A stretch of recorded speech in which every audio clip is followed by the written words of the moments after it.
So WWE 2K18 has been announced for the PS4 and Xbox One, despite rumors of a possible Nintendo Switch version as well.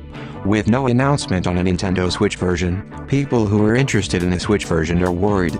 It might come eventually, it might not happen, or we would have to wait either until a few months after the game releases in October or perhaps until WWE 2K19 next year.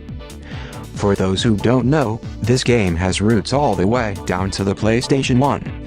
WWE met with THQ for a partnership on WWE video games. Of the developers THQ had to make WWE video games for the PlayStation was Yuckies, who have been known for making all kinds of Japanese wrestling games. So from WWF SmackDown on the PS1, up to WWE 13 on the PS3, they have been the #1 WWE game developer and release a wrestling game every year. Then THQ went bankrupt and Take-Two acquired the license to make WWE games. They also published WWE 2K18, which was the last game headed by Yucks until they let Visual Concepts handle the new gen version of the game, on the PS4 and Xbox One. Yucks stuck around, though, being in charge of making the PS3 and 360 versions. So you would ask me, what does this have to do with a possible Switch version?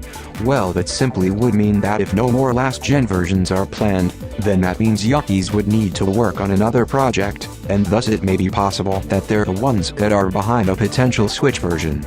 There's a chance that they may not for some reason, but Take-Two would be crazy to let Yuckies go after they have been making them a decent amount of money for extra inferior versions of the game.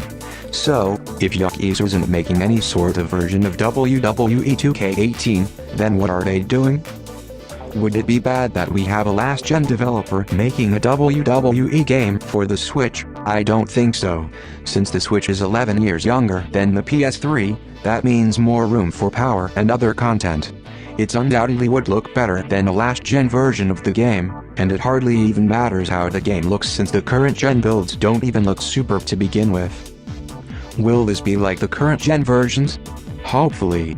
The Switch is considered current generation, so all the things you can do in the PS4 version like interacting with the mid-turnbuckle and the improved mechanics, but it may require more time for one team to give resources to the other team and for them to implement them into the Switch build.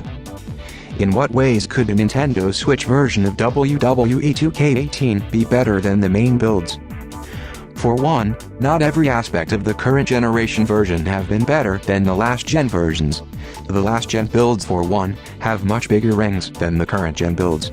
If you'd played WWE 2K15 on the PS4 or Xbox One, you would have noticed that the rings are much smaller, and even up to WWE 2K17 now, they're still small.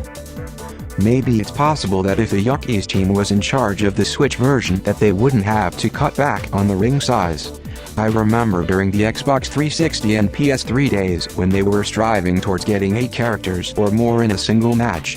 That has never happened. The most wrestlers you can have in the ring at the same time is 6.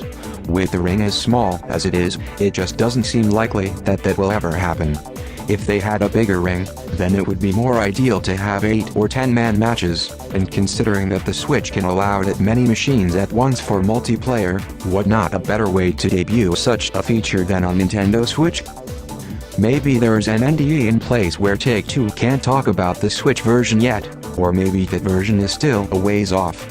This is a sports game after all, so being able to create a 2018 version and then trying to port it to a new console will perhaps take longer than a year to do. So if it's not ready by October, then maybe it will be earlier next year.